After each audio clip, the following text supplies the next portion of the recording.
Alors que des millions de Français cherchent un toit ou sont mal logés, l'INSEE dévoile que le nombre de logements vacants a bondi de 3,4% par an depuis 2010. 8% du parc résidentiel en France est inoccupé. Il faut dire qu'un tiers des nouvelles constructions sont des résidences secondaires. À Arzon, un village du Morbihan, c'est 80% des maisons qui restent vides une grande partie de l'année. Reportage de Clément Le Goff et Jean-Michel Mière. Dans le golfe du Morbihan, le soleil est au beau fixe. Mais la saison n'a pas encore commencé. Ici, la plupart des volets restent fermés. Dans ma rue, à Arzon, 4 maisons sur 5 sont des résidences secondaires, inoccupées la majeure partie de l'année. Bonjour madame. Hors saison, la commune ne compte que 2000 habitants permanents. Si la rue est fermée, celle-ci est fermée. Celle-ci est fermée, celle qui est au fond du jardin ici derrière est fermée également. Là, vous n'avez pas de voisins pour l'instant? Non, c'est que du secondaire. C'est mon chien que vous entendez là. Que du secondaire. Donc voilà. C'est-à-dire que l'essentiel de l'année, en fait, vous êtes toute seule ici dans le quartier? Ouais, on n'est que 2, on va dire. L'été, la population atteint plus de 30 000 habitants. C'est 15 fois plus que l'hiver. Et les commerçants se disent impatients. Bonjour. Qu'est-ce qu'elles apportent les résidences secondaires pour vous?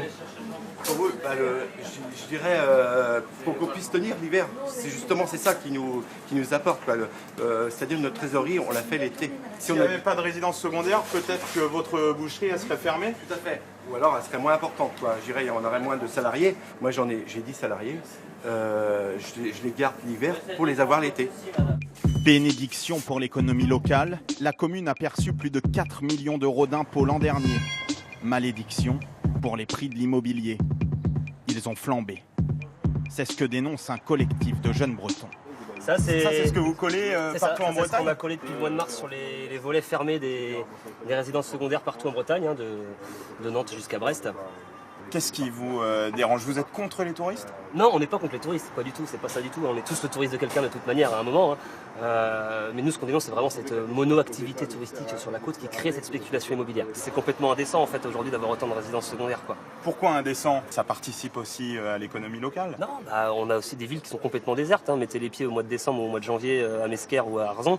C'est complètement désert, c'est complètement mort, il n'y a plus de dynamique. On a quasiment que des retraités qui sont là. Alors on n'a rien contre les retraités non plus, mais les jeunes, ils sont où? Les dynamiques locales, elles sont où? Ça, c'est pas de l'aménagement durable du territoire.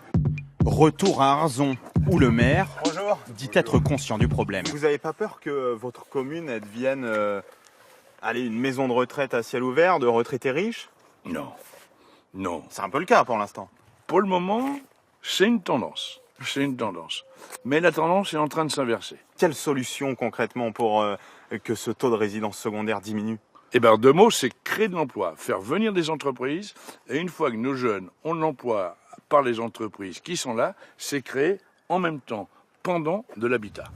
Une quarantaine de nouveaux logements destinés aux jeunes couples doivent être construits dans la commune, des résidences principales pour éviter que les volets ne restent fermés une bonne partie de l'année.